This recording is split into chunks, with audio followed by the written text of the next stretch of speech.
So, friends, we'll talk about. I think everybody is talking a lot about generative AI. DeepSeek came in. I think the news is a buzz. OpenAI is a lot of under challenges. There's a lot of market traction that's happening in terms of revenues and the capability shift from being a hardware-heavy model to a talent-based model, which China has shown. So, I will not go into those details, but as individuals, how we are basis the profile. I could be a business analyst, I could be a developer, I could be a marketing professional, I could be a testing guy, I could be a financial forecaster. How can generative AI impacts our lives? So I'll just give you some glimpses. And again, this is just a glimpse. It will not be the entire landscape, but this would give you an insight of how things are changing around us, how we are supposed to be better, how we can leverage this concept better, how can we use these tools to make ourselves more productive and also see how we can reduce our cost. A quick brief about me. Like I've been in the industry for almost like 25 plus years. I've led large scale engineering teams building on cloud data and AI, and lately onto Gen AI. So I lead the charter of how we can adapt generative AI in our organization, how we can improve our engineering capabilities. For example, we have pods. So I was in a recent discussion with the CX, and he was like, Vatsalya, how can we make sure that we can do 45 stories points instead of 40 from one pod? How can we use generative AI? So there were a lot of thought-provoking sessions that I've had. So basis my experience here, I'll just get you more into details into that. Some lightening up, some freshness for all of us to keep it light. Two specs. I'm reading a novel and I have a novel idea. Same words, one could be a noun, one could be an adjective, one could be an adverb.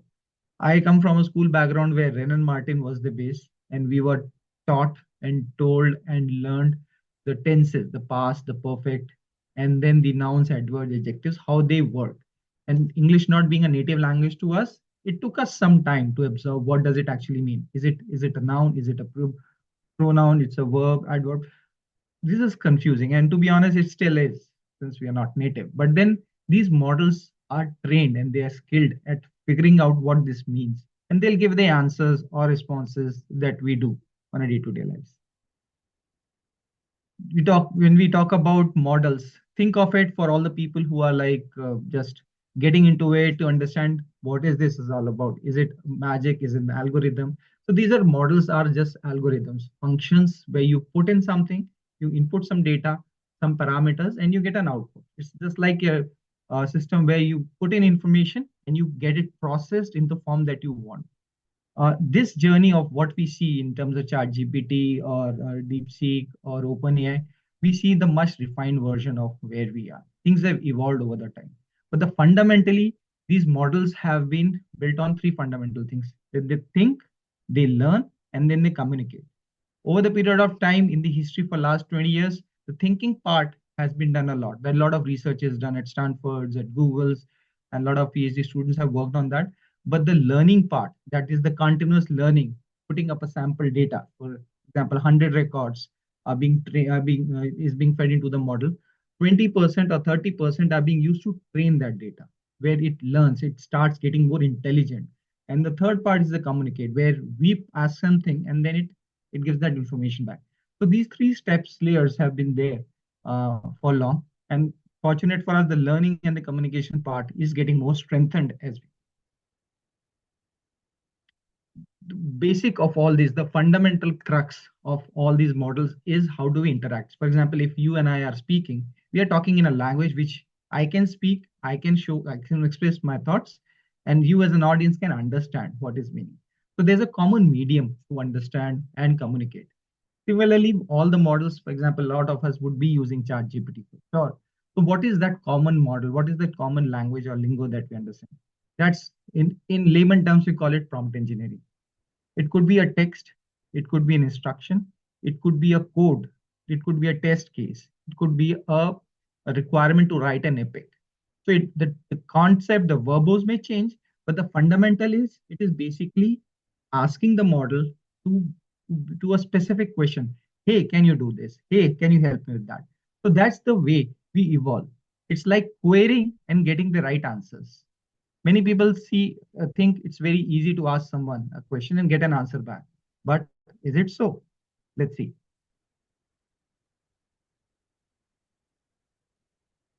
behind the scenes model that we see, they require a lot of data that is being processed. I'll just quickly give you a glimpse. It is not where we put in one or two parameters. So there are like 45 billion. I think this is still ongoing. So we have like 600 plus billions of parameters being processed by tons and tons of GPU to get to an answer. The fundamental concept here is if we ask the right question, we will get the right answer. But if we don't, then there will be gaps in the communication that we establish with that model. I'll come to these industry examples in the last so that we can see how it goes. Now, we talked about prompt engineering in the sense we asking a question and getting a response back. For most of us, it looks to be easy. But is it actually easy? Let's see that. This is a simple use case that I thought of where I go to a web developer and say, hey, I want to get a portal made. Okay. So I have something in my mind. For example, I want to build an e-commerce site where I want to sell things. I catch hold of a guy, a freelancer, hey, can you build my portal? He will come back with these questions or a lot of many other questions. Do you need multiple pages? Do you need a payment gateway? Where do you want to host it? Do you have any designs? Do you want the pictures to be loaded? He will bombard me with at least 50 questions. That will keep me figuring because I may not have thought about all these things. I may be aware of only say 10%, 20%, even 50% of that. But then when I satisfy these questions, I will tell them, okay, do this. Now I want a multiple pages portal. He will come up and ask, do you need cache for that?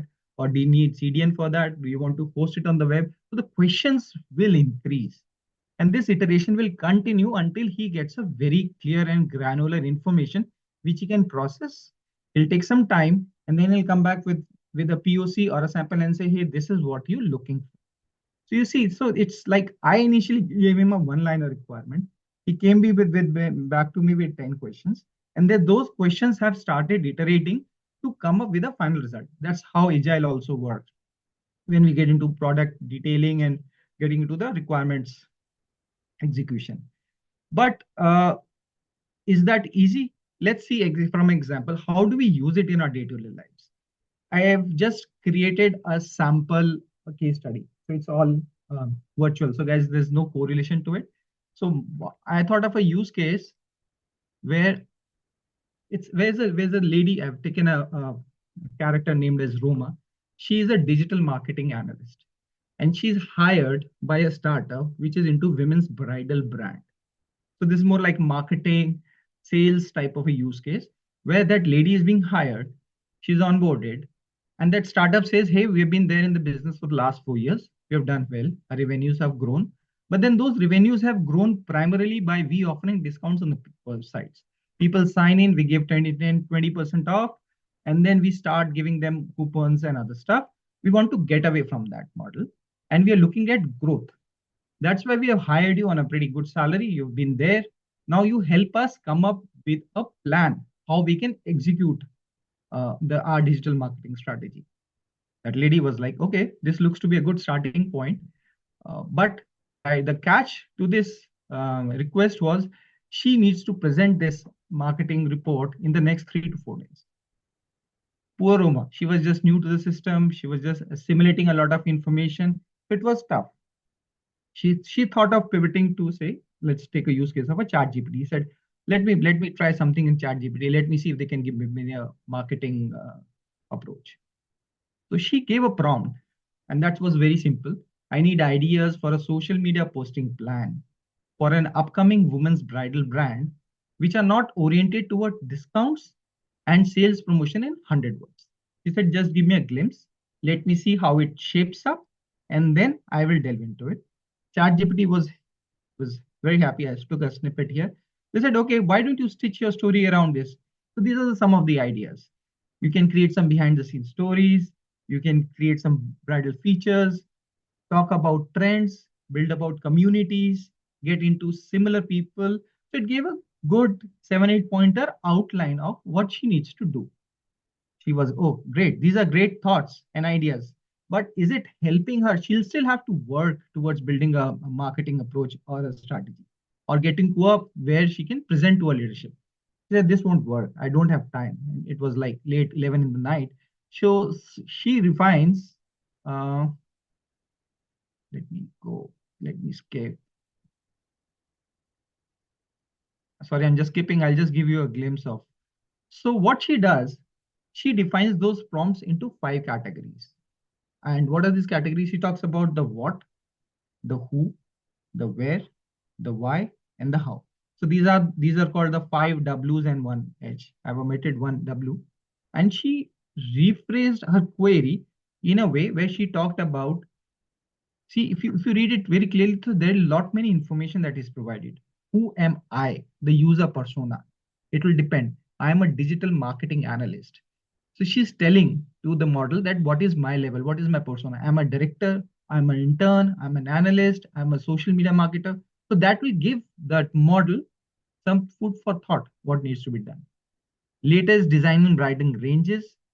What about the pricing? She's very specific. I am looking for a target audience. I'm looking for a medium, high priced audience who are passionate towards women in the Indo-Western culture. So again, this is not the exact thing that I'll just quote, but she just thought out of it how to be creative about it. This is because this is what is she's asked.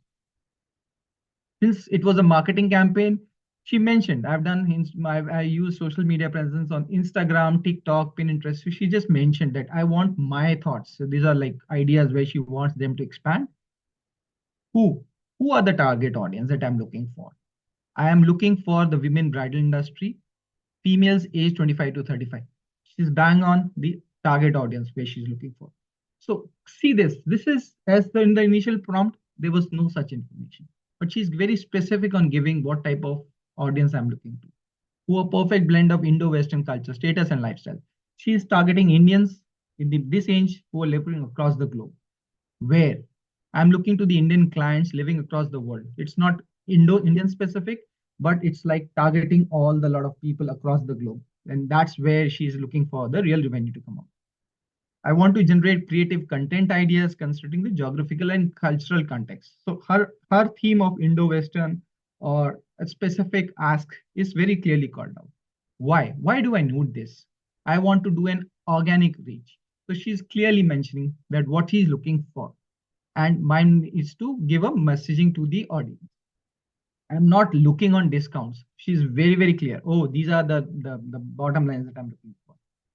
Then she's more specific on what type of report. For example, she's been asked to do a PPT of say 5 pages where she's talked about the strategies.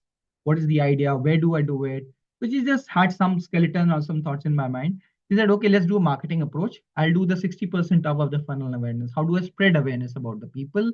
How do I get those 20% to be more aligned to my brand? And then another 20% who can actually be my customers who are ready to purchase on. So she just gave a skeleton thought to it and even gave a template around it. Name of idea, short descriptions, social medias. So she just gave a view that what she can looking for. And again, these are just refined. Now let's see what ChatGPT came up. It detailed that to a level which could be even put into a PPT and be acted upon. She talked about top of the funnel awareness. How do I create awareness? The model said use social medias, use short descriptions, use captions, use hashtags, and even there were idea logos and emoticons. So it was even creative to give a link to that. One step ahead, you could even ask, show me the how to can post or can you post these to integrate to Instagram. So there could be an API integration as well. It could get into more technical stuff. Destination weddings inspirations. How do we do that? So it's saying go to these models, go to these social medias, create a description around it, put a caption to it, and then hashtag on this. So you're trying to build a community around it. So ChatGPT was very, very creative how to go about it. So you see, it's all detailed to a level where there is a descriptions. She could use captions. It's also talking about design and insight series. How do we can get to customer testimonials? This was not there in the initial thought as well. The model said, why don't you ask people to come back to a portal and put in the comments? Why don't you put in captions? Why do you get user surveys to be done? So this is something that really ticked with her. And she was like, oh, let's do that. And then it's very easy for her to go back and say, okay, this is what I can do. So again, this is not the end goal, but it's only a perspective of how detailed if we write a prompt, we can get the output to it. When we talk about, I'll just quickly go back to the slides because I'll just show you one thing. So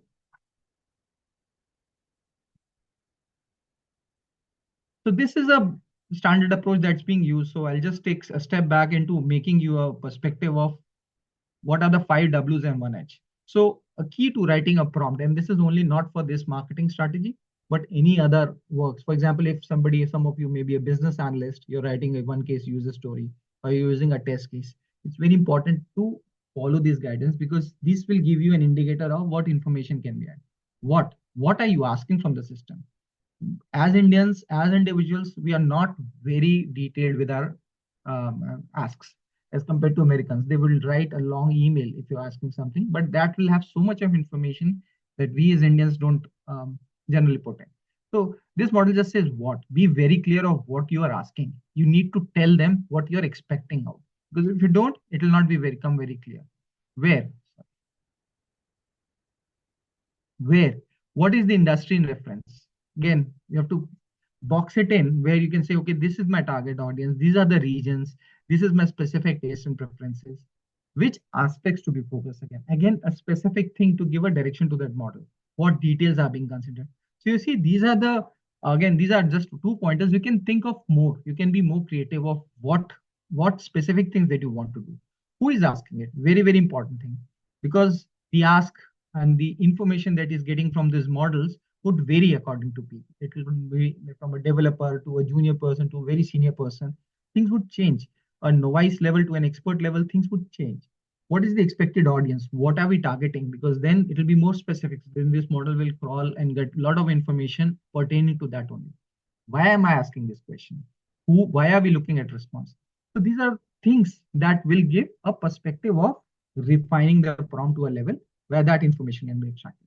Again, just a guideline, but the more you start using in your day-to-day work, and you'll see the magic. It will start giving you more accurate results to what you're looking for. Otherwise, it is as good as, oh yeah, this model doesn't work. It's not the problem of the model. It's the problem of, are we giving in the right inputs? Are we asking the right questions? Delving more, some lot of people think, oh, this using these models is more of a techie job. I should know a language, I should know programming, I should be good at Python and all those programming languages.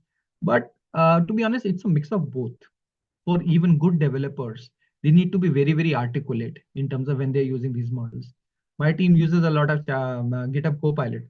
I've seen good developers writing very specific things. Give me a code which does a function X with a try catch, and it's very specific what they look for, rather than in writing a holistic function or a module which could be reused. So it's all about how you ask things. While technical skills, we all understand, oh, you should know how an LLM works, the basic fundamentals, what are the inputs, what are the outputs, what type of data it is being trained upon, how many iterations you're using. But then if you see the box size, it's slightly more of the non-technical. How good are we in communication? Are we asking the right things? Are we giving a lot of industry specific insight? If, for example, if I'm working on an insurance customer, my question has to be some specific things being used in the industry, or I could give a reference to it. Oh, I'm talking about the auto insurance sector of the US. I'm talking about auto insurance sector of Germany. Things would change. But if I say, help me with this information for the auto insurance sector, the model would be very generic. It talk about globally. It will not be very specific and then say, oh, it doesn't work. We have to be very cognizant of the fact that we are specifying the region, the domain where we're looking on. Language proficiency, critical thinking, creativity. For example, creativity. We just saw that Lady Roma was very, very creative. She thought about, why don't I create a Pinterest model? How do I propagate it on Instagram? So, like, ideas are boundaryless. It's only about how we can use these models in our day-to-day lives to be more effective. So this is more about a perspective of being using a marketing case for a non-technical person to understand how things are going. We just covered that part. I'll come more specific on the industry use cases. This is what we are. So just let me delve into it. I'll talk about 3 use cases. For example, I think a lot of us would be traveling. I'm sure all those flights, you log into, you book a ticket, and then on your um, WhatsApp, a pop-up emerges. Hi, Mr. So and so. We are a flight from Delhi to Bangalore on this date, and please feel free to do a web check-in. I do that, and in a recent example, I booked my parents traveling from Delhi to Bangalore. I booked an Indigo flight, and then after 3 days, I forgot that did I actually mention the meal that they were using. So I went into the chatbot, and then I said, "Hi, I'm so and so. My parents are traveling. Can you just check if the food is selected?" I intentionally did not give anything about me in that information. It took some time to process. And then it came back, "Hi, Vatsalya Jain. Thank you for your query. We have a booking in your name with the PNR number. These are being traveling from this date to this date via this flight. As requested, we have checked your meals are included in that." The beauty of that model was I did not specify what I am, where I am. We just picked up from my number, the booking reference that I had, and then it gave me an outcome, which was great. I could have either called up the customer care and talked, but then it made my job easy. I just started working offline and then worked on it. This is one part of the story. But I'm sure most of all of you would be updated on the news. The big element of 6E Indigo use case is, which even Microsoft talks about, is the use of generative AI in their customer support. Till last year, they had a staff of almost 600 plus people who were working on the customer support, where you did L1 support, you call them and ask tickets, status, flights, etc., etc. Using these bots, they've reduced that staff by almost 70%. And they are now operating with 30% of in-person staff, and 70% is being catered to the bots. Now the question is, why are 30% still there? Because the models, when they started it, they were not good. The accuracy, the people were like, "Oh, it doesn't work, let me get talking to somebody." So there were a lot of um, misses, or there were a lot of gaps in those models when they started chatting and botting. But then lately, things started improving. So those 30% people were in standby for the level 2 support. And I read an article in Times of India. Indigo was proud to say that they even saved almost like salaries of 60% people there and deployed those funds towards more technology. The benefit the customer has, oh, they're reducing on the costs for the airlines. For us, we get a better response, which is actually getting better. I'll not say it was good initially, but over the times it has improved. So I am not getting into a lot of wait times. I pick up, message, get a query. If not, I can reframe my questions. And then the regenerated model will come back again and again. So these are the various use cases. So again, if an airline can save like 30, almost 60 to 70% on the L1 customer cost, you can measure how much efficiency this could bring in all the B2C, all the banks, where the data is sensitive, they can keep something specifics. All the e-commerce sites, they use that, and then they are leveraging it to be better, more specific, how they can give a better experience to that user. So this is a very interesting case study. If you have not read it, I'll suggest go over to Google, search about the 6C Indigo series, how they're leveraging Gen AI, and they've done well in that aspect. So this is one case where we talked about the airline space. This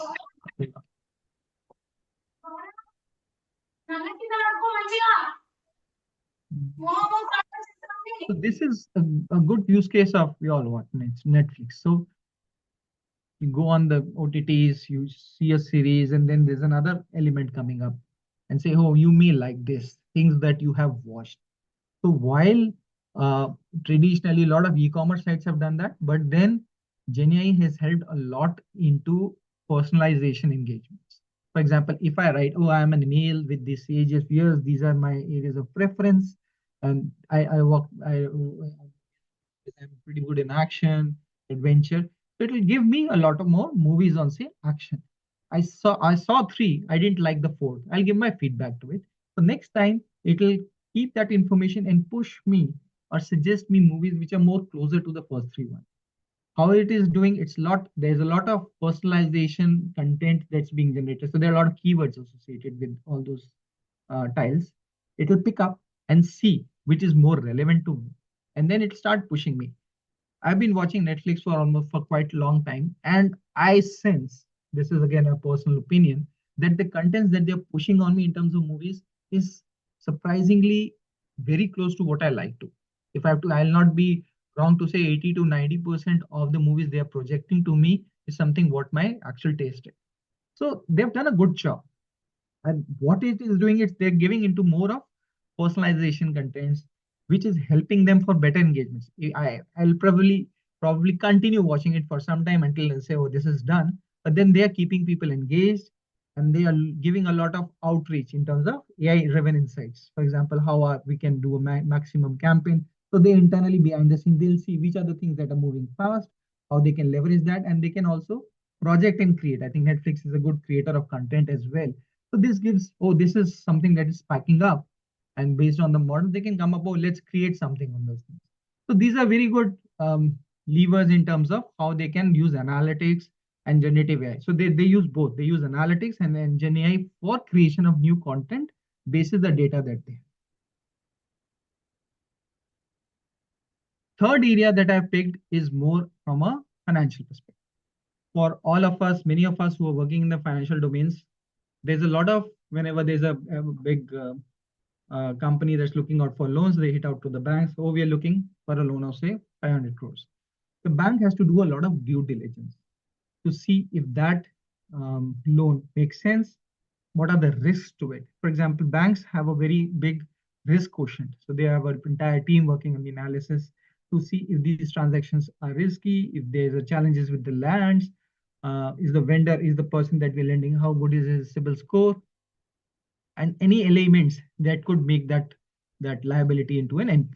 So a lot of banks, they use GenAI models to detect high risk transactions. For example, they'll get a generated data of 6 months, or probably more than that for that particular area. See what have the trends have been, how well this fits into it. And basis those parameters, it will come up with a risk parameter. It could be on a range from 1 to 100. It could be on a risk 1 to 10. For example, in a one risk 1 to 10, where 10 is the safest and 1 is the lowest, they come up with the parameters. Oh, this land has some natural disasters, or this borrower has not been too good in his past. So these are all red flags. And then basis the tenure that has happened, they'll give a weightage to that. And these models would like, oh, let's assign a zero point 0.2 or zero point 0.3 model weightage to that, and they'll come up with a score. So any score, for example, they can train that model to say, give me all those approvals or all those listings which have a scale of say 6 to 10, and this model will give them those. So these are the loans requests that have come up with that you can use. For banks, it becomes easy because they have, for example, a whole lot of requests for loans. They will get a suitable transaction around it, and then they can manually introspect, make sure that there's a second eye to them what the models have done, and get those things faster because there's a certain element of validation that has been done on level 1. Please note, in the industry, no one is entirely dependent on GenAI models. That what the output has been generated will be is validated. The reasons are many, and some of the ones that I can say is models, when they validate a data, they do it on a certain level of intelligence, and then intelligence comes from the data that they have been trained. So there's a lot of biasness. There could be a lot of different things that are embedded in the data which that model has been forced to learn that could make it a biased decision. So that is why there's always a human intervention involved for at least for quite some time until that model starts showing an accuracy of say 90 plus or 95 plus, depending on the criticality, to come up and say, this is something that will make sense. But as things are progressing, there are talks of getting the second layer also to be a GenAI model itself, which could do the second level filtering and making it more efficient for the people, so that there's more second line and third line defense to those models that can come up with. So these are a lot of things that are happening in the industry right now. And as we speak, GenAI models on financials are creating a lot of are making the lives easy, especially on high risk assessments. They can also give a projections. Like if you complement it with a predictive analytical model, they can say, okay, these are the new areas where the people, for example, new land base is coming up. There's a new developer who wants to get into a land base. What are the risks that could be highlighted? So it's getting more expanded. Again, the data for these would reside on the organizational servers. They'll not be open for public. It'll be could be a RAG model where it's into a secure environment.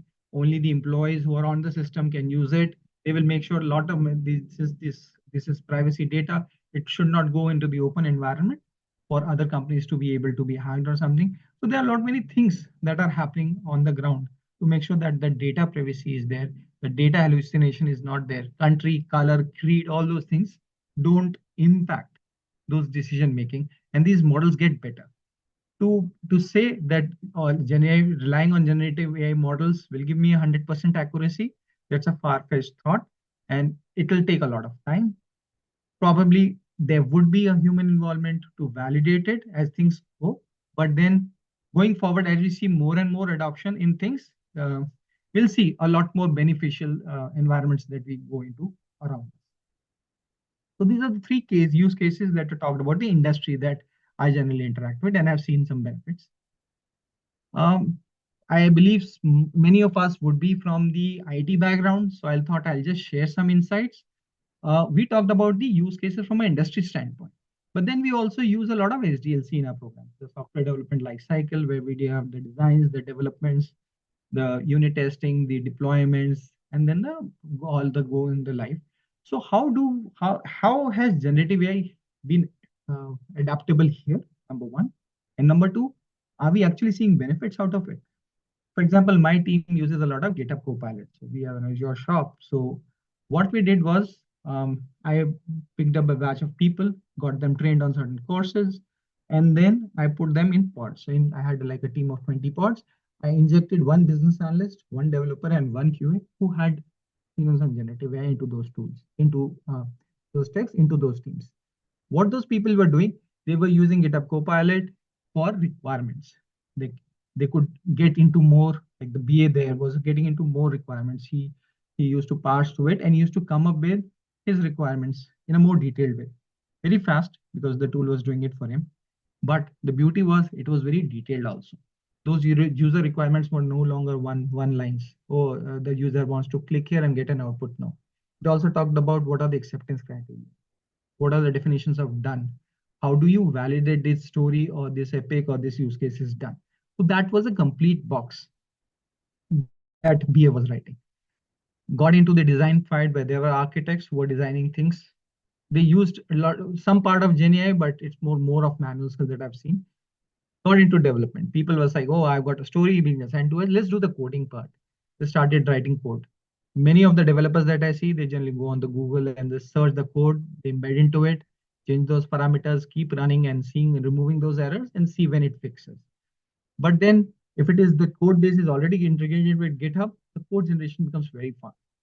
Code refactored is also there. And then making sure that they are writing in the same syntax, this keep making sure the same analogies are there. So this was an area that good developers were able to move very fast. They were able to leverage the best practices easier, and their code conversion, quality of code, they were even wrote unit test cases. It was very effective. So this was an area where I saw the pretty good significant impact. Getting into unit testing, a tester was like, oh, I'll write the best case scenario. It is my test case. Oh, this story works. But when that QA who was trained on GenAI started using test cases, those test cases were not one-liners or not one or two test cases against a story. They were, say, the multiple site, 5, 10, 12. And they ensured that all the edge cases were covered. All those scenarios which were generally from a user fed would happen, would hit on the ground when it went production, would be there. And this is the area where I saw the maximum benefit, primarily because of two reasons. One, they were the guardrails for making sure that development things are validated. And secondly, anything that is caught here was also reducing the cycle time of a bug being logged, a bug being fixed, and then getting back. So the development and unit testing were the two key areas that got benefited from them. To gain in some numbers, from a development perspective, I saw a clear improvement of 20 to 25% improvement in terms of code quality and basically making sure that things are moving faster. But for unit testing, things was better, like around 30 to 35% of performance or better of validation of testers was happening, because these are the areas that were the most important for us. Functional test case automation execution, that's anyways, we have a lot of scripts, the automation test suites, they kick in. Again, you can use GenAI for that. But then since that's a good practice already in a lot of teams, so I did not focus much here. And then deployment invites the CI/CD pipelines and getting into prod. So that was happening as per go. But we could leverage GenAI to ensure that the entire requirements to deployment could be on a single click. So this is what the industry could probably aim for. Now, for us, what are the key takeaways when we talk about these adoptions? One, these are tools that are for us to be aided to make things do better and faster. If I'm a developer and I'm lazy enough to use GenAI, I'm 100% sure I'll get overridden, or I'll get be replaced by someone who knows this tool or something better, because things are evolving.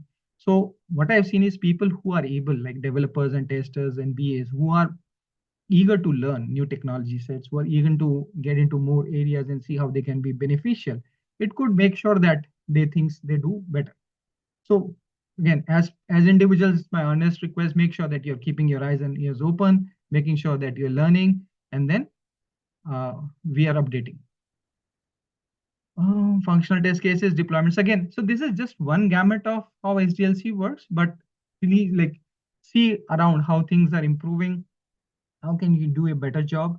I got in a lot of discussions with the CXOs who are visiting us, and the first question is, Vatsalya, how can we improve our productivity?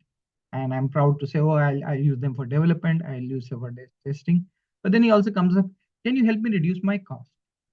And that was a like a bouncer for me like 2 months ago, when a senior VP engineering talked to me and said, what if I reduce one developer in the team? What if I reduce one QA in the team? Do we have that capability that GenAI can do that? So people are thinking in those directions because they want people to be innovative. They think out of the box and make sure they're doing more value. Like we as Indians, what I see is I hire a front end guy. He said, oh, I'll do only Angular. Oh, I'll do only React. I'll not do backend. So that mentality of not expanding our boundaries need to be changed, because things are moving fast. A lot of migration projects in my organization are being done there. For example, if I'm migrating from technology X to Y or Teradata to a cloud platform, things are moving fast. So these models solve that problem in quite a lot of goes, and then people are evolving. So again, through this model, through this learning, I just wanted to share with you guys to make sure that GenAI is not a myth. It is coming up. Industry is imbibing in depending on their adoption levels. There are certain guidelines or certain restrictions as come to the CTO's office in terms of data privacy and other things. But then this is going on pretty fast. So for us, it is very, very important to imbibe it, absorb it, inculcate it, and make sure that it becomes in part of our day-to-day lives as we go into this further. I think this is what I had for today. Yeah, I think I'm good. Shrikant, I'm good. Okay, so I think there are certain questions which have been coming. So let me just see, just give me a sec.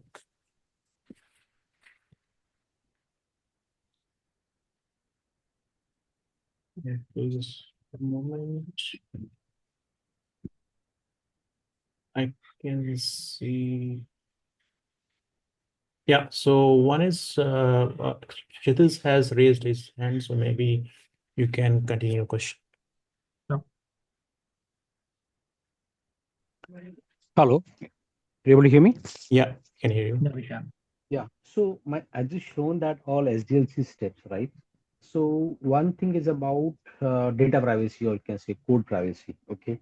So while using this, how will make sure the code privacy and whatever data which you're sending to the AI, okay, that is secured, because that is most of the concerns of the IT companies. So how you handle that? Okay, good point, Kshitij. So I'll just take a step back here. So the context of this discussion that I had was we are using GitHub Copilot on a GitHub environment, which is hosted on the infra, on the on-prem for the customer.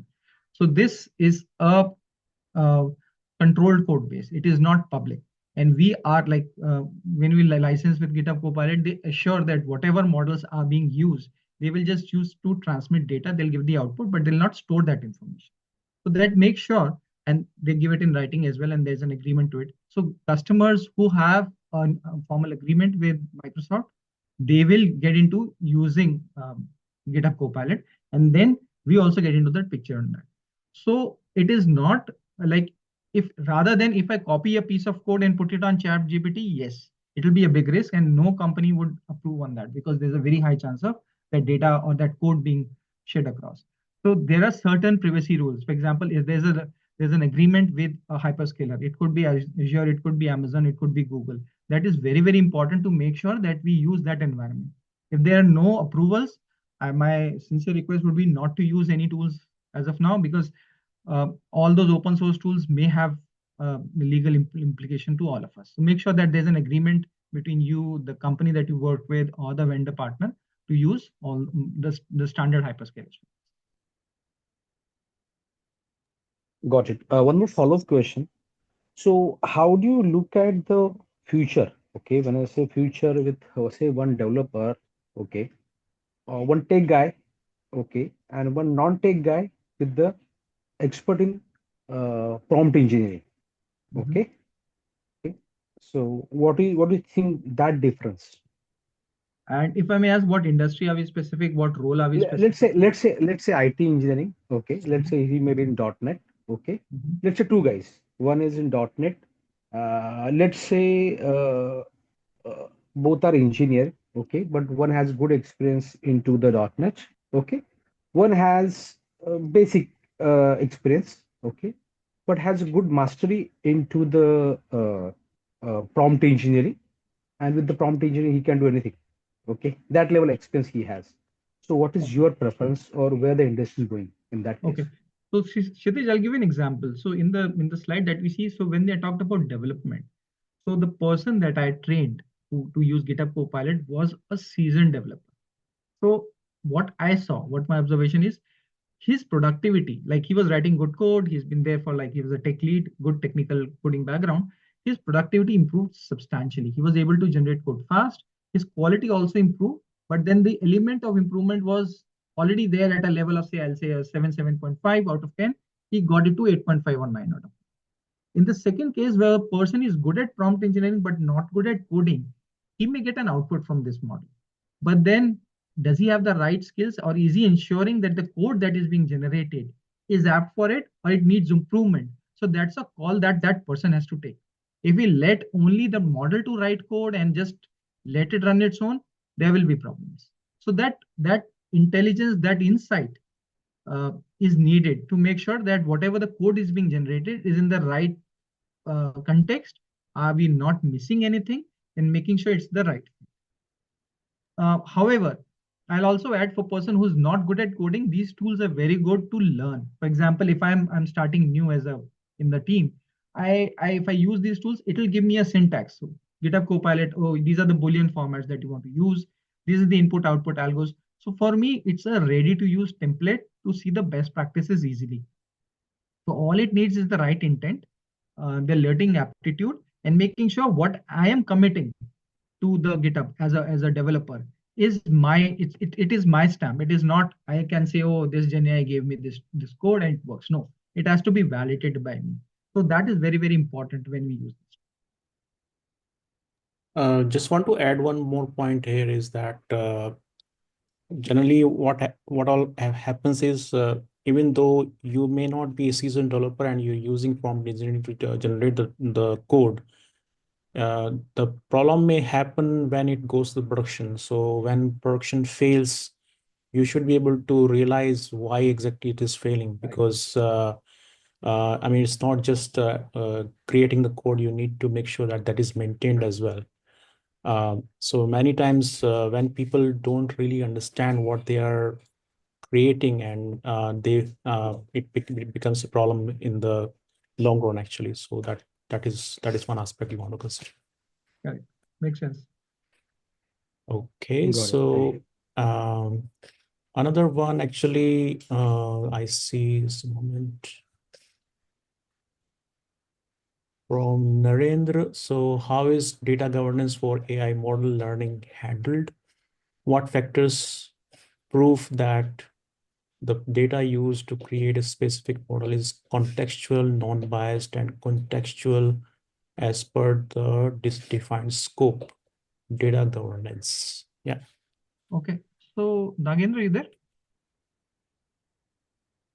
I think he has written the text, so I'm not Okay. sure if he's I able just to was speak. looking for more information. So, friends, this is a very important area which Nagendra touched about, the data governance for AI modeling. As I said, these models, they have an inbuilt biasness, or they are trained on certain amounts of data. We give you a very examples. In a normal language, we may not be okay using colors like skin is white, skin is brown, or skin is black. But for a model that is being, for example, a company is hiring in the US, would have all those categories. Are you Hispanic? Are you Latin? Are you this? Are you Asian? If I use a model, I build a model which uses a lot of this data, my response in India would probably be biased on those color codes or those contexts. Is it right? Is it wrong? The model has been trained, so no fault of theirs. But then it is not right in the context, because we cannot just discriminate people on their colors as well. So it is very, very important for the models to have a right database. This is a thing that will not solve, because the biggest problem is the model that I'm using, from where is it getting that data? For example, ChatGPT, it uses a lot of internet available data. Is that all that data right? Probably no. So what companies do for that, there's a concept called a RAG, retrieval augmented model, where it's again in a controlled environment, where if I want to generate some requirements, I put in a lot of my documents in one place, and I point my model to use those documents to give me an information. And then it'll parse all those documents, give me an output, and I continue training and using that source base for that model to learn. So that, and in a way, I'm saying I have gotten a tested model, a model which is working on X amount on some previous code base, but now I'm using it for my internally code base that I have my defined on it, and I continue to train that model or leverage that data for that model. What this will do in the next few weeks, few months, my model will get accustomed to the data that is specific to my organization. And the biasness that it had from those things, it could be good, it could be bad, will get diluted. So it's an evolving process. Uh, Unfortunately, GenAI uses a lot of data. For example, you talked about so many parameters. It needs a big database to work upon. We cannot create or mock those data because they have to be real world examples. So it is. So this is the way companies are trying to mitigate, to get them in a controlled environment, use those models on that go. But again, this will be there, and that's why I said we need to validate. For example, I said always come back to say we as individuals need to validate what is giving. Is it giving the right things? Is it not giving the right things? So we need to make sure that those gaps are caught when we actually make that model or that code to go to the next. A couple of things I just want to add on top of what Vatsalya said. So one thing I've seen is that first of all, the LLM models are generally biased. I've seen there are a lot of biases when you get the responses. It is important also to make sure that you yourselves are not biased to use the LLMs because sometimes what happens is they produce the wrong output, and because you are no longer using Google and you just think that whatever it generates may be correct, it may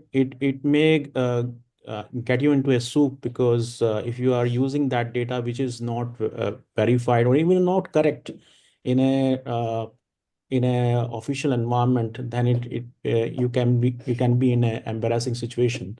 So the biasness even needs to be go out from your side, and at the same time you need to understand that there is a bias in the LLM models. So that's why what people do is they try to use different models at the same time for the same question to verify.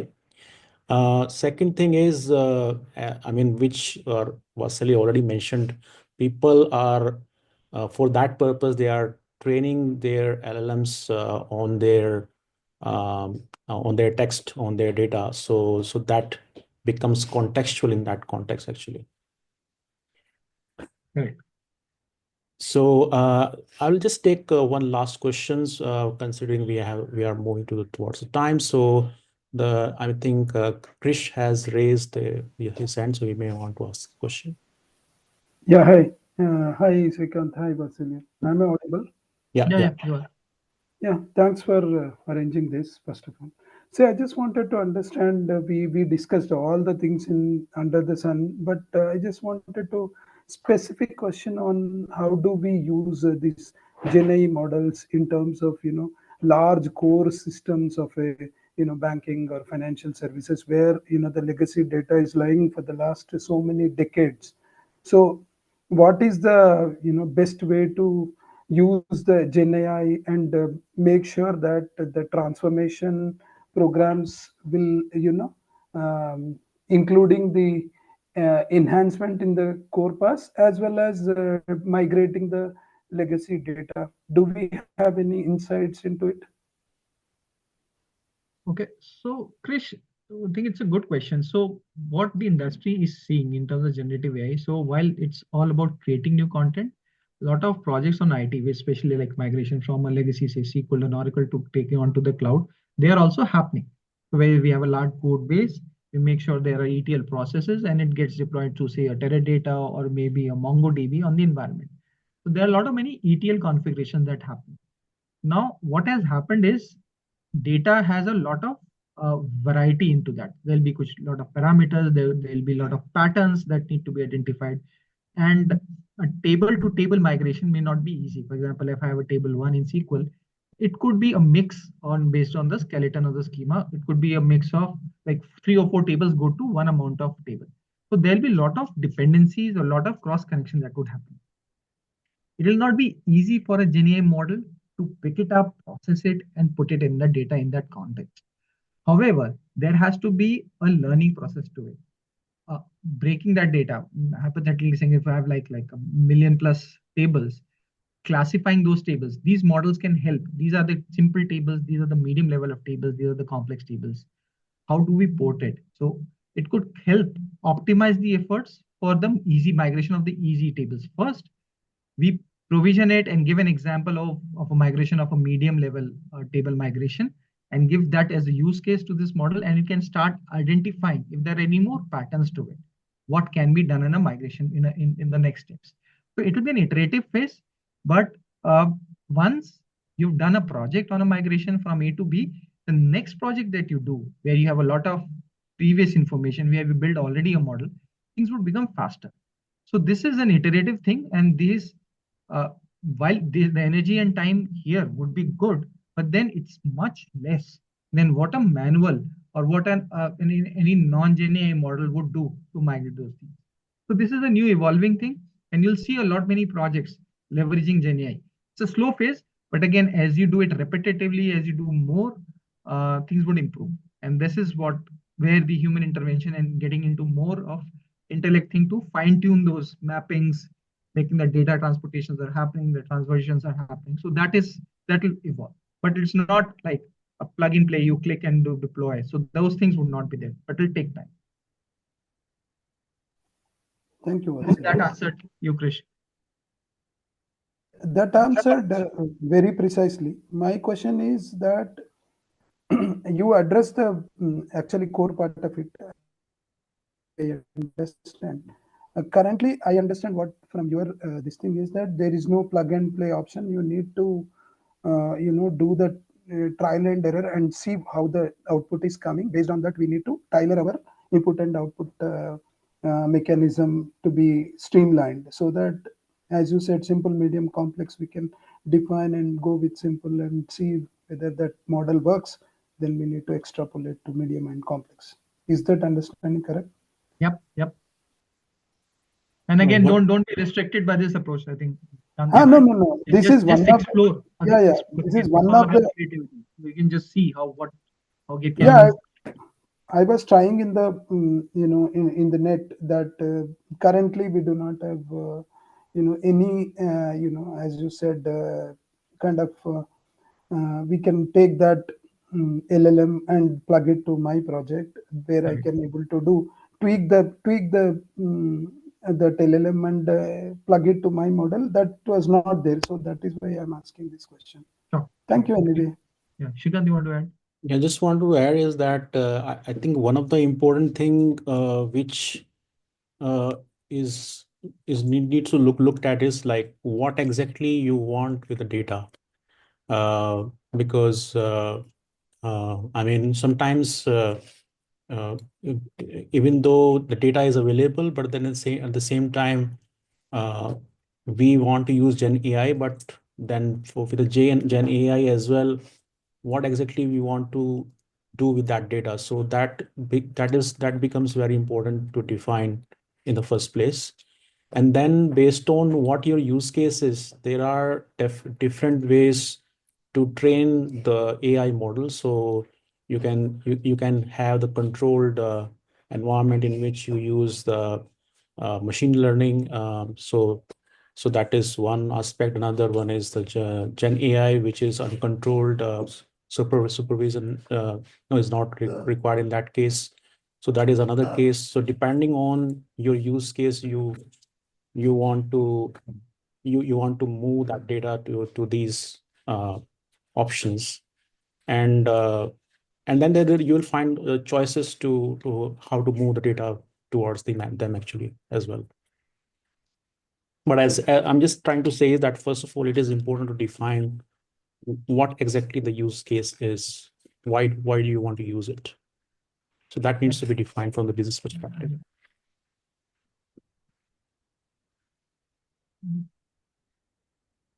Okay. I think that's it for now. So thank you so much, Vatsalya, for your insightful discussion. And thank you everyone for joining this webinar as well. Sure. Thank you, Shrikant. I think it was great talking to all of you.